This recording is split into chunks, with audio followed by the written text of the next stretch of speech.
Welcome to Plus One Forward, the podcast powered by the Apocalypse, where we talk about tabletop role-playing games using or inspired by the Apocalypse engine. This episode is part of our summer series about belonging outside belonging games. I'm your MC, Rach, and I'm joined today with Rich. Hey, Rach, it's good to be on again with you on our special summer series. We have a special guest with us from Possum Creek Games. We have Jay Dragon. Hey, Jay. Hello, how's it going? Great. Thank you for coming on. So let's lead off here with a question about belonging outside belonging games. How long have you been playing them? And what was your gateway, the first game that you played? When I first learned about tabletop games opposed to LARP, it was 2015. I discovered 4th edition Dungeons & Dragons, then immediately Monster Hearts, and just consumed everything by Avery Alder in the span of like a weekend, including was the play kit for Dream Askew, like way back when, the very first PDF. It kind of was in my mind. I didn't really ever play it. I kind of messed around with it a little bit, and then finally it resurged, and on Itch, it came back in 2019, and then there was on Itch a game jam about belonging outside belonging, and Avery released a PDF of sort of her guide on making that, and I just fell into it, and I wrote a belonging outside belonging game, and then I wrote another one, and then I wrote another one, and it just became my favorite way of working with game design in a more traditional medium. It's very cool. All right, well, you know what? Why don't we jump on over here and we'll spin the token. Spend a token. Our first segment is Spend a Token, where the guest will discuss some aspect of belonging outside belonging, gaming, or table culture that they want to cast a spotlight on. Before we start recording, Jay, you had mentioned idle dreaming and the ways you have seen idle dreaming manifest at the table. For our listeners who might not be as familiar with belonging outside belonging games, what does idle dreaming mean? Powered by the Apocalypse says that games are a conversation, right? Like that was one of the big things that Vincent really pitched. And BOB takes it a step further and says that the act of playing is a shared dream, that we are not just having a conversation, but we are engaging in a shared dream together. And in a dream, not only are you playing as your character, like doing a voice, saying what they do, you're also talking about the meta structure around that. You might be talking about like, well, what does this mean? What else could be going on? Bouncing around possibilities, doing something and saying, wait, but that's not canon, that didn't happen. And idle dreaming allows you to sort of enter a level of flexibility with the story that goes beyond a lot of how traditional games kind of say role-playing works. So in terms of how you've seen that manifest at the table, are there any interesting or compelling ways you've seen that play out? So I think it was really interesting to me because at first I didn't quite grasp it, right? Like I read about it in the book.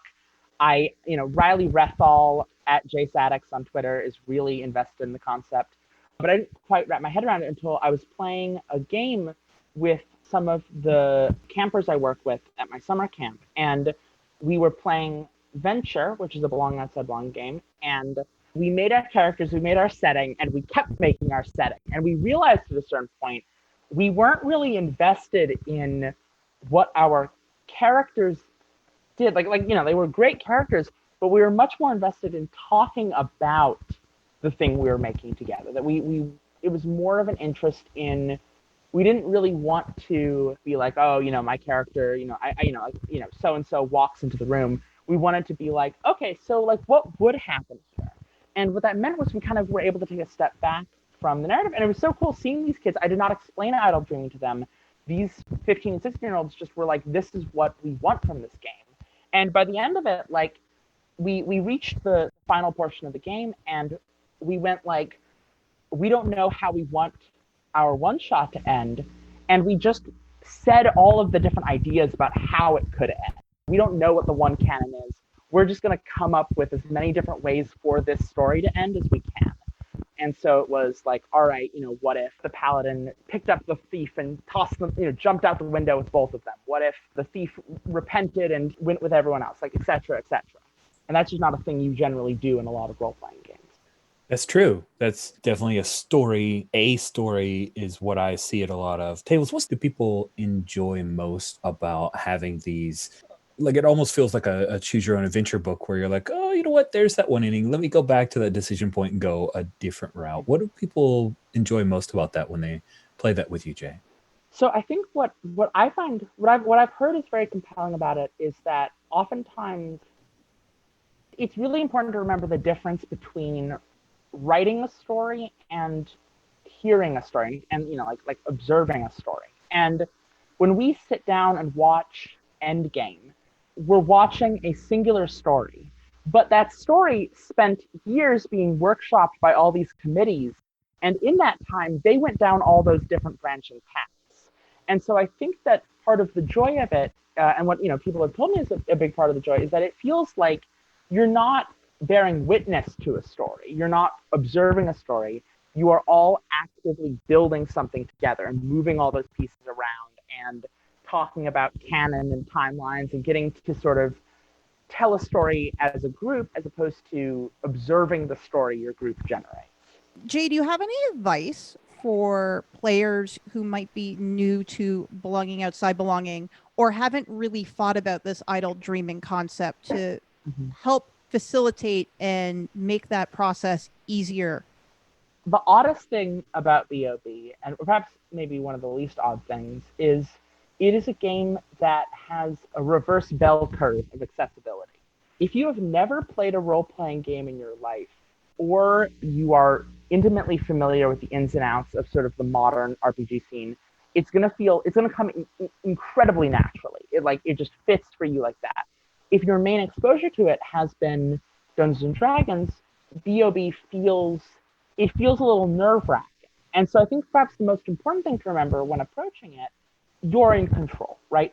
I think in a lot of games, certainly a lot of trad games, even in games like PBTA, there is an element where the MC is making decisions that you aren't necessarily part of the thought process on. That there are choices being made that aren't a dialogue. And there's nothing wrong with that. It's just, that's the way that genre of games are. And in BOB, it wants you to make strong choices, to really pick something up and say, this is how it is. And that it flourishes best when people don't feel like they're waiting for someone else to step in. When you play BOB, I really encourage just being like, you are in the driver's seat. The world is what you make of it. And if everyone feels that way and you're all talking, and it can kind of become that excited question-asking collaborative building, as opposed to being like, oh, what would my character do? You also play as the...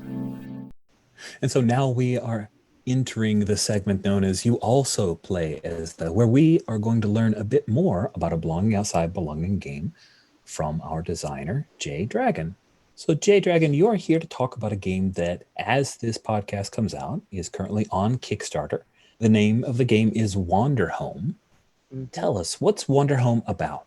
Wanderhome is a pastoral fantasy RPG in Belonging Outside Belonging, or inspired heavily by it, that is about traveling animal folk and the places they encounter and the friends they make along the way. It's in that kind of Ryutama, Redwall. I've been comparing it a lot to like the peaceful parts of Miyazaki movies like Kiki's Delivery Service, and that kind of like pastoral, meditative, journeying, rhythmic, seasonal game. How are the mechanics in Wanderhome different than the mechanics in Dream Askew? This is now my, fifth Belonging Outside Belonging game. In my first couple of BOB games, I really learned, the games I made were very similar to Dream Askew mechanically. I did a lot of direct references back to it. Wanderhome is sort of me pushing the limits of what the very simple core of BOB is. So in Wanderhome, the main differences are there are no setting elements. By default, you procedurally generate them by taking basically chunks of setting elements and squishing them together to make each new place you go to. It is a game that is designed for long-term campaign play, as opposed to a lot of BOB games which don't take long-term play into account or aren't invested in it. And also, Wanderhome is MC agnostic. So it is designed where you can have an MC, you can not have an MC, you can have like a sort of MC, and like it doesn't really care about, it's not designed with an MC in mind, but it allows you to mix it up based on what your table wants. Jay, how is Wanderhome different from other pastoral games on the market like Golden Sky Stories or Ryotama are two of the big ones that come to mind? The big fundamental difference is that while they do kind of end up having, spheres of overlap, like much like Ryutama, it is concerned heavily with the journey, much like Golden Sky Stories, it is about animal folk. And I think also to bring in another one you didn't mention, much like Chubo's A Marvelous Wish Granting Mission, it is a game that's about very long-term growth. But I think the fundamental thing that Wanderhome is doing that I don't think anyone else really touches on is that it's a game that cares very heavily about giving you a lot of tools to build each new place you come to, and also in terms of borrowing a lot from OSR mentality, not quite directly, but there's a lot of elements of Wanderhome that are merging certain aspects of OSR philosophy with that pastoral story game universe to create something that is still rooted in that piece of exploration, but is almost in some ways I'm rejecting a little bit of the story game principles of telling a story. Is there a specific example you can cite from the game about the applications of OSR design theory? Yeah, absolutely. So I think a really good clear-cut example is it's a game that acknowledges player culture in a way a lot of other story games sometimes refuse to, where they do kind of outline what it is to play this game. And Wanderhome certainly, takes steps in that way, but it is also very clear that it is just as much a toolkit for iteratively building stories as it is like a set of rules. And that in that OSR tradition, it is a game that is rooted in being taken apart and put back together again and altered based on what you want to bring. And you can take a character from one game of Wanderhome and bring it to another game of Wanderhome. You can mix it up. It's got tables. It's just such a minor side note, but those feel, it just sort of is a thing that is kind of stepping outside a lot of what pastoral games usually are thinking about what it means to be telling a story. I was really fascinated when I was reading through the preview that you cited Moomin as being an influence. And why I find that so interesting is being a fan of pastoral games and also occupying nerd culture, for lack of any better term. I've definitely seen an uptick in the presence of Moomin just in general in nerd culture, and lots of rumblings for I'm looking for a role-playing game inspired by those books and that world. What influences did you bring in from those books into Wanderhome? Just because it seems to be almost like something I have seen a lot of discussion for, but no one has ever actually gone out and done it. So from the moment I started designing role-playing games, making a Moomins game has been like my I don't remember the expression. I want to say like what do you call it? Like the golden trout or whatever. The thing I've been trying to catch for for my entire time. For Wanderhome, it was very much like Moomins is a story about the way that seasons impact us, and it is also a story that's about both the personal and the global. It is a game that sorry, not a game. What am I saying? I like to joke that Moomins is a book that is, it's a series of books that is like Lord of the Rings, but set in the Shire the entire time, because there are clearly these large-scale events happening in the background. There are things moving around. There's a world outside of Moomin Valley. There's sorcerer kings and strange ice monsters, but they only come up in very small, mundane ways. Like the sorcerer, the goblin king, or the hobgoblin arrives to, get back his crystal, and he stays for dinner. Like it's such a moment where the world is so big, but we're making it very small here. And similarly in Wanderhome, there's things where there's references to the king of the floating mountain. There's references to the slobbering god, but it never says what those are, and it never cares if you ever find out what those are. They are these they're just these things that are huge in the background, like seasons, like years, like mountains that kind of exist around us, but we never have to face them down. Okay, Jay, I am curious. What is your favorite move in Wanderhome or mechanic and why? Oh, wow. I mean, I've got so many moves that I love very dearly in Wanderhome that You must choose a favorite of your I must choose babies. a favorite. I was going to say that I think there's like upwards of like 150 moves in Wanderhome right now. 149 of them will not know this recording exists. I know. What a tragedy. I think my favorite is Dance Idly, which is one of the moves for the Dancer's Playbook. And it is a thing you can always do. You can do it whenever you want. It is just a thing in your toolkit. This is how you approach situations, is you just kind of dance in place a little bit.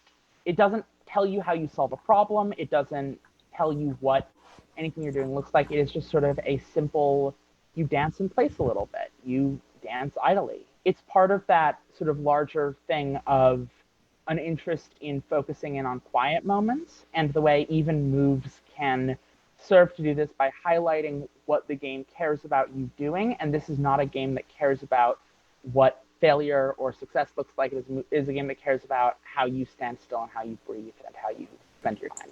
That's very cool. Yeah, it reminds me a lot of with old video games, mostly platformers, mostly Sonic games. I'm not gonna lie, that's what I'm thinking of. When you would let your character sit for an extended period of time and they just had an idle animation that would eventually happen. That's what that move reminded me of.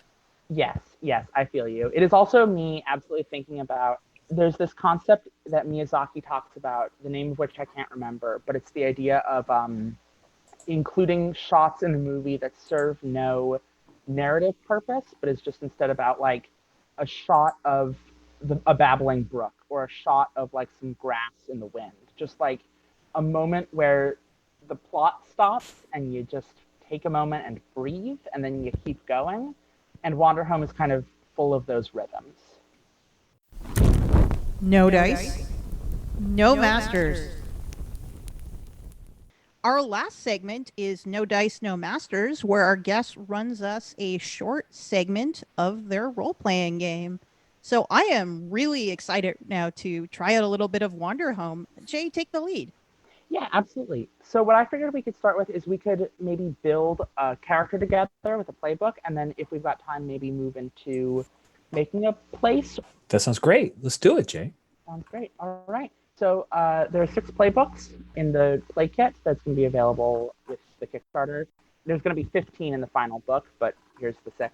Caretaker, Dancer, Moth Tender, Ragamuffin, Shepherd, and Veteran. Rach, what are you thinking? I already know something the dancer can do, so... Oh, well, I was thinking about the dancer, but I was also thinking of the veteran in the context of your character from an earlier recording. That's true. You know what, though? If you're thinking of the dancer, and I thought the dancer dancing idly was interesting, let's explore that. Yeah. So jump on down to the dancer. And the first 2 lines are, your inner fire is a song in your heart, not a voice in your head. The world will not quiet you. You are alive. Your care is intense, vocal, and lighthearted. Every single playbook says the text, you are alive, in it. And so as we kind of go through, we can just kind of talk about what draws to us, what speaks to us. Part of BOB is the conversation and talk, sort of like talking out loud about the choices you're making and getting invested and excited about the things you're doing. So perhaps just a good place to start is just choose what animal our character is. Okay, Rich, let me lay it out for you. A lively animal, that's a chihuahua. Ooh. I have a chihuahua, so of course I'm agreeing to such a thing, and it is so lively.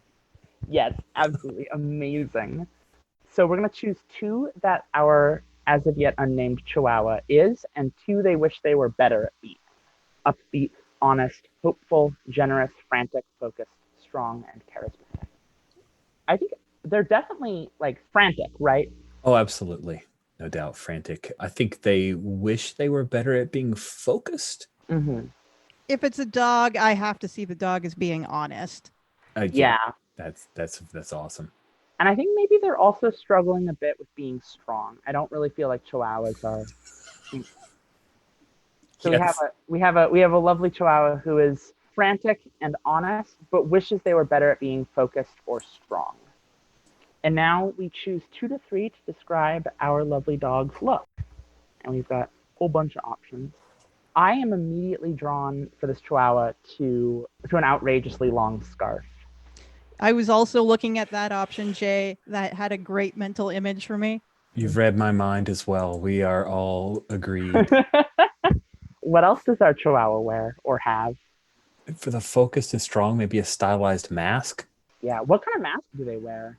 Oh, I think it's like a pug mask. Yeah. Oh, that's really good. I love a dog wearing a different dog. Pugs As a pugs mask. seems so much stronger Yeah. to this poor dog.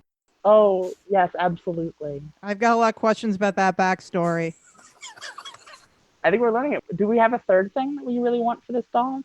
The handpan drum sticks out, if only because Chihuahuas being very loud, boisterous creatures of their own, the idea of needing a drum. Why? I want to know that answer eventually. Yeah, that's really fun. I love that. And it ties into the phrase dancing to the beat of your own drum. So that's pretty cute. I like it. And so as you see, as we're building characters together in a B.O.B. game, we end up asking questions and talking about it. And it becomes, see that kind of that idea of the questions and the conversation emerging. We're choosing 3 dances you will gladly dance and 1 you'll never dance again. We have a lot of dances here.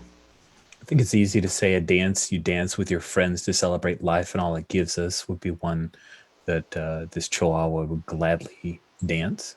Mm-hmm. Perhaps also a dance you dance fire to spark hope and inspiration. Yeah, I like that. I think I'm also going to throw it a dance you dance with many small and forgotten gods to earn luck and wisdom. And what is the dance our Chihuahua will never dance again? Ooh, a dance you dance with all the winds in the sky to invite the weather to change. Mm-hmm. Mm-hmm. Why do you think our Chihuahua won't dance it anymore? I think really bad weather came. Yeah, that makes sense. A tornado or something, and they blame themselves. Mm-hmm. Mm-hmm. And now there are 2 things that they carry with them. Oh, definitely a dagger bestowed by a rowdy and funny gang of hyenas who consider you family. Oh. I'd like to pitch also maybe a jade necklace from a faraway village you once called home, which was perhaps hurt by the tornado. Oh, that's rough. I love it. That's Yeah. great. Yep. Now we just need a name for our Chihuahua. Names are always hard, but name and pronouns. Erlenmeyer? Just Earl for short. Perfect. Sounds good. Oh, I love our like little dog with just a huge scarf and a pug mask. Like just a real sweetheart. That's our person. If we were playing in a group, we'd ask 1 to the left and 1 to the right. That's how we'd end up building character relationships. Is through the ask 1 to the left and 1 to the right. Those are the things that our lovely Chihuahua can always do, including dance idly and tell everyone about what the sky is doing right now. Oh, I imagine that because of what we've developed about Erlenmeyer, that telling people about what the sky is doing right now is because they're always watching the sky. Yeah, absolutely. They are pretty frantic. Mm-hmm. It's true. Yep, absolutely. Oh, I love that. Yeah, let's talk a little bit about the setting that Erlenmeyer lives in. Yeah, well, so this would be the place they're arriving to. So, okay, yeah, let's do that. Wanderhome is about that journey. So, like, basically, like every session, every other session, you end up somewhere new. And so this is a process you go through a lot. It's the placemaking.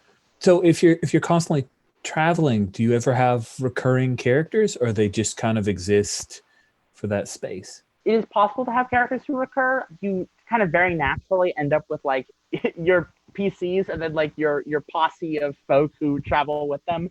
Then also, recurring travelers. And if you've been playing for long enough, you end up going back to places you've been before and meeting people you've met again. But part of the conceit of Wanderhome is that oftentimes there'll be people in your life who you meet and you love them and you never know what happens to them. And you just have to hope that everything turns out all right. Cool. We're building the place that they're arriving to, and to do that, I would choose 3 natures from this lovely little table. This is one half of the table. The other half is not coming in the play kit, but the one half that is there is sort of the more mundane and homey natures you might have in a place. Do we want to roll or do we want to pick? I want to roll. I love rolling me some dice. Let's do some random tables up. 24. 24. All right, that is the Hallow. We have 3 natures. So, Rach, what are you interested in? We can roll 2 more times if we want. Sure. So my role results in comfortable farmland. Great. Hallow, farmland, and what's going to be our third?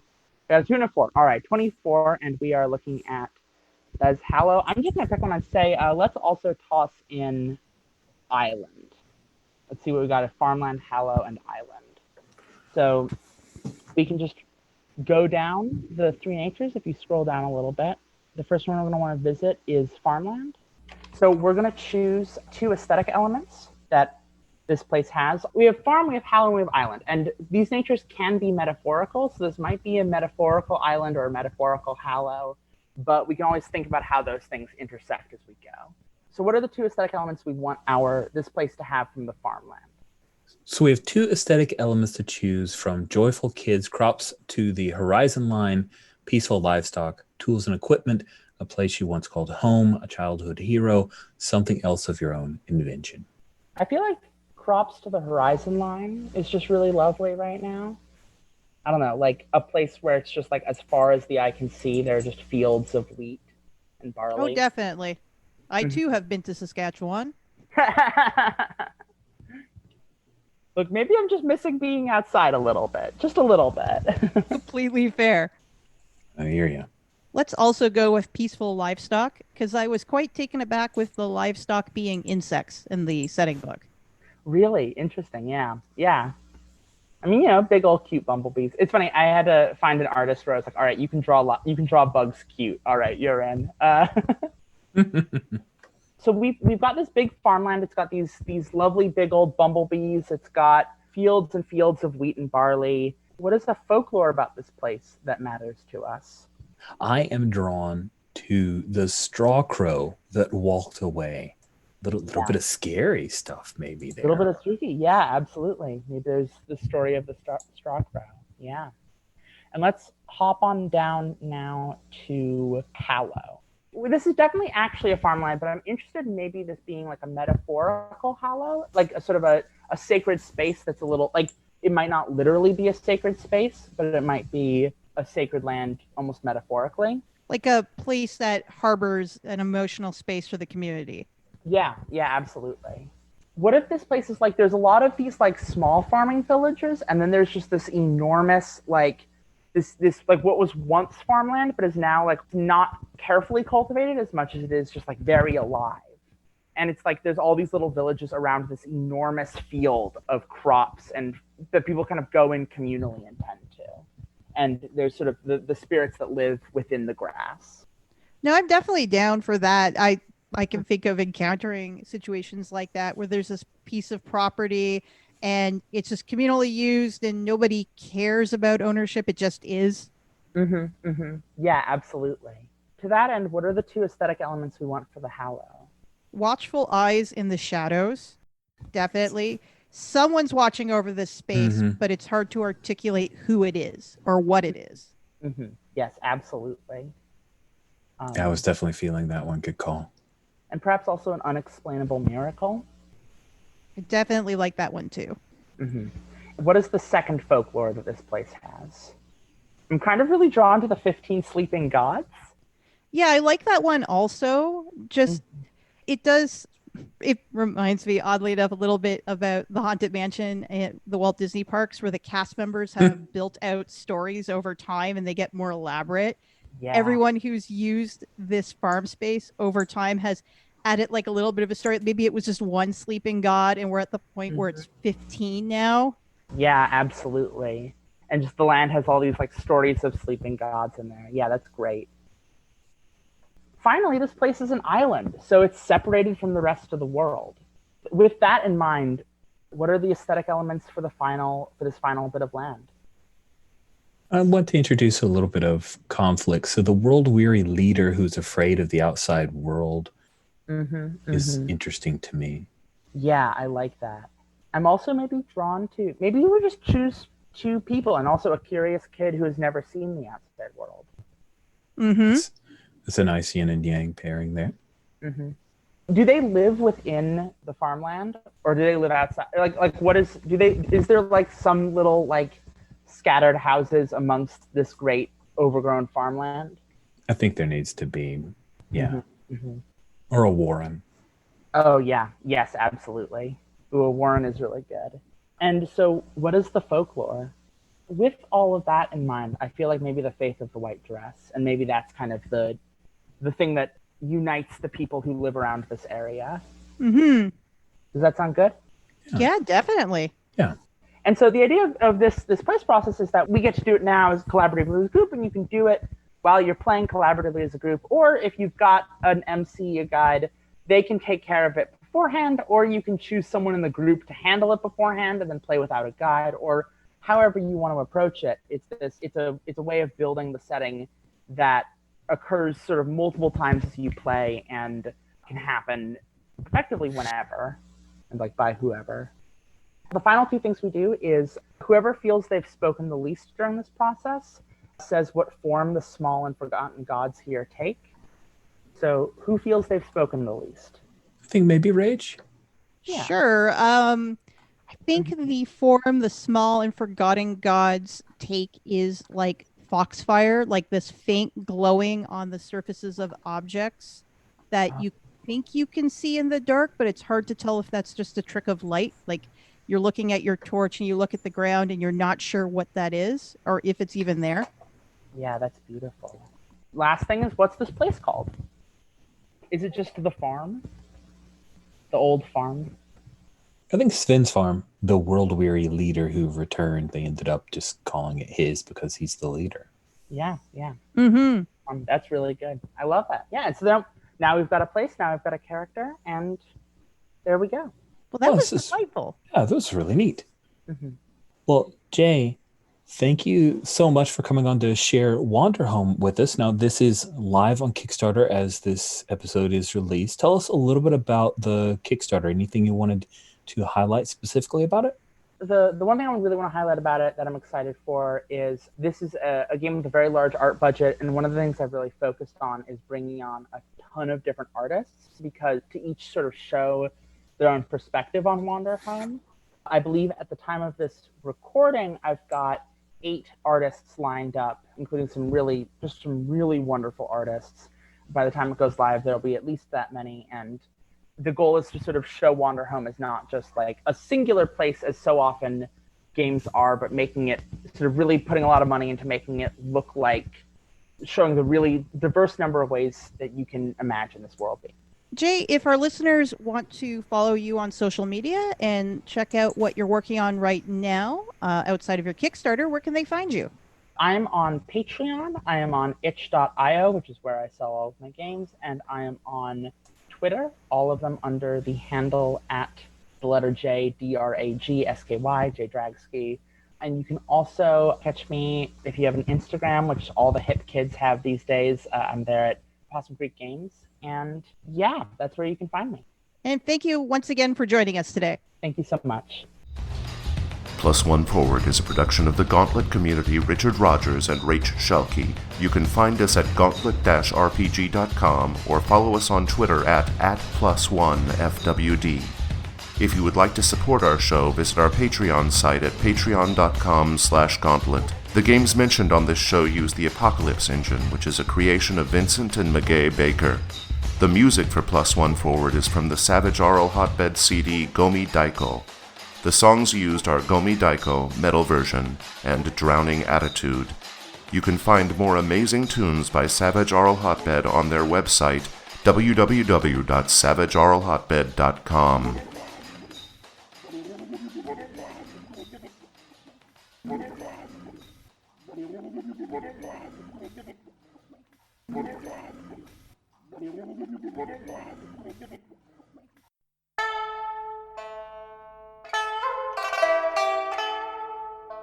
Hi listeners, I wanted to let you know that Hearts of Wulin is now available to pre-order.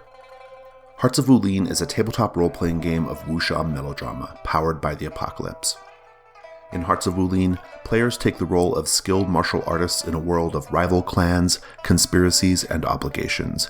The game emulates films like Crouching Tiger, Hidden Dragon, Chinese wuxia TV series like The Smiling Proud Wanderer and Fox Volant of the Snowy Mountain, and Chinese martial arts novels from the second half of the 20th century. In these tales, romance is as dangerous as a blade. Everyone has ties to factions, loves they can't quite express, and secrets which will shake them to their core. As in the source material, stories in Hearts of Wulin are driven by the characters' duties, romantic desires, and entanglements with other characters. You can pre-order the hardcover edition of Hearts of Wulin by following the link in the show notes. And as always, thanks so much for your support.